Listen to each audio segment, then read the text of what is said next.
back to the Ferris Sports Update, joined by head Ferris State volleyball coach Tia Brandel-Wilhelm. And first of all, congratulations on the GLIAC championship. Thank you. Thank you so much. Yeah, we're really excited.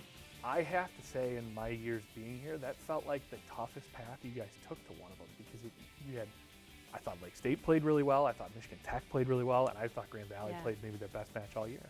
I think really just our conference has a lot of depth in it right now. There's just a lot of parity, and I think you saw that reflected in who beat who and stuff as we went through the season. But and I just think that we had a lot of young players, a lot of young teams that were playing really well at the end of the year. Before we get to the highlights here from this past week, I want to ask you, because I asked Coach Anise this question, how much fun is it to be around everybody and all the winning right now? Because you get football winning, you guys win a conference championship, soccer is on this crazy Cinderella run, and we're in the office. I know everyone's running around and making travel plans, but how much fun is this right now? I think it's always fun. I think our athletic department it's always fun to be around. I mean, we just have such a core of coaches that are just great coaches, great people, and everybody's for each other. It's one of those environments, and I've been in a lot of different office environments, and this is just a lot of really good people who care about the other programs and are really excited about everybody else. And so it's a great place to be, and it's fun, and it's great to be winning, but I think that's kind of the external thing that everybody else sees is all the wins. What we see in the day-to-day is just how much these coaches care about their athletes and how hard they work. I mean, you can come here anytime, day or night, and there's coaches in there getting work done and getting ready for games or getting ready for practices or helping out players, things like that. Like, it's just, there's just a lot of caring and, a lot of work that goes into trying to create a really cool atmosphere for the student athletes and to represent the university well. I mean, we're all really proud to be Bulldogs, really proud of Ferris State. So, the wins are cool, and that's what everybody else sees, but, the daily basis, this is a really great place to be. So take a look back at the highlights from a tough GLIAC tournament here where you guys come out on top. We start with Michigan Tech, and is the team, is it their style? Is it their coaching staff? Is it the personnel they have? Because it always seems like they play so tough. Well, yeah, Michigan Tech's a really good volleyball team. They have been for the last 10 years. They've just played really well. They play hard all the time. They have a great system, and they use their people really well. They have some really good volleyball players, some good athletes in there. So it's always pretty competitive. 4-set win here after Michigan Tech ends up winning the first set. But we talked about some of the individual performances we saw. Good performances out of Emma Bleacher, Claire Nowicki. It seemed like everybody this week on your team just had a match. Yeah, I mean, we try to just take turns, right? Like, I think it's just depending on the team that we're playing in the defense, like different opportunities open up a little bit. So for sure, I thought we started off a little bit slow here. We definitely, in this match, did not execute our scout very well at all on the offense or defense. But as we got going a little bit, I thought it was a lot better. Not as consistent as you'd love, but for a young team like this in the playoffs, I thought they did a really nice job with it. You hit on one thing I was going to ask you about. I was thinking about it this morning.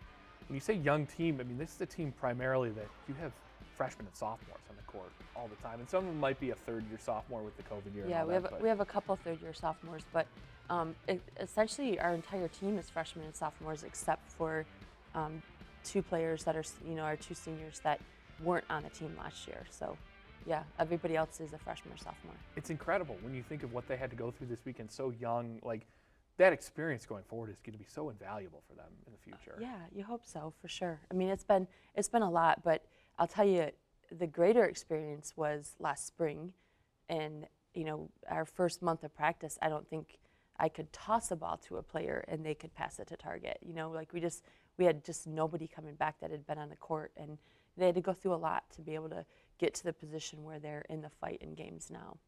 So you take a look here, a rival, Grand Valley, coming in, and of course, when you get a rival coming into your building for the GLIAC title, they're gonna up their game, and they were already playing very well in this tournament. Mm-hmm.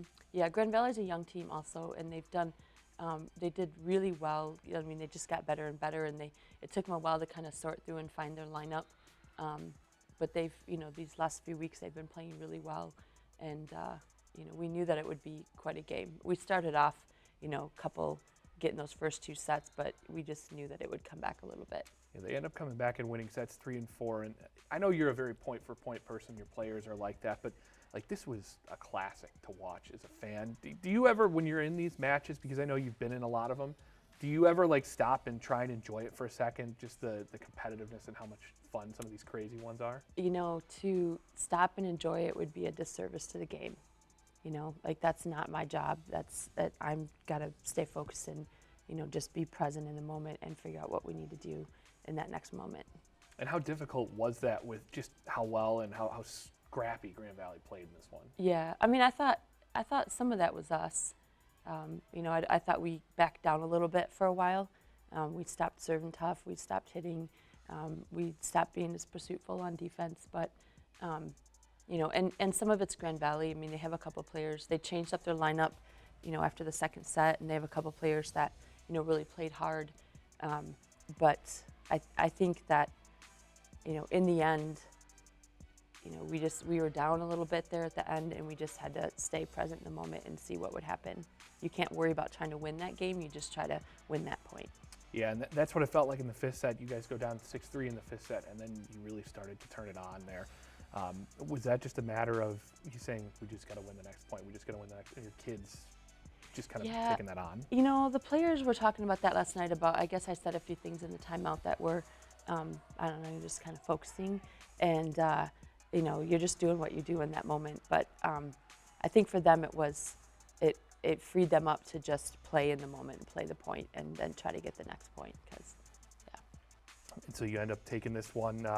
You went into extra points, went at 19-17. Just how sweet is this feeling when it's finally over and you can enjoy it before you wait for your NCAA tournament draw? We had about 5 minutes there where it was just, you know, that's when you can really enjoy it. And it's just so fun to see the team and to see the players who have given so much to get better. Because, you know, remember, we were 0-6. You know, we started off, we could barely, you know, our first set of the season, we lost 25-8. So, you know, and we didn't give up then. We didn't, you know, we kept pushing, we kept believing in ourselves then. And that's the hard part. Once you've gone through some hard things like that, you know, 16, 17, easy to come back from. As you take a look, Ashland in the NCAA tournament, final question for me here. Yeah. Always a tough draw, but what are some things they maybe do well that you guys are going to have to counter in order to advance again? Well, you know, Ashland's a really good volleyball team. They, you know, I think but for, you know, 1 or 2 matches, they would be the 1 seed in the region. So we understand that they're a very good team. And, you know, they have some powerful hitters that, you know, some really athletic kids on the outside. And, you know, that's definitely going to be a part of it. But they also have a lot of motion in their offense. So, you know, I think our defense just, you know, understanding who the hitters are and what they need to do in those moments will be a big part of it. Well, Coach, congratulations Thank on you. another GLIAC title. Thanks. When we come back, we're talking Bulldog soccer here in the Ferris Sports Update.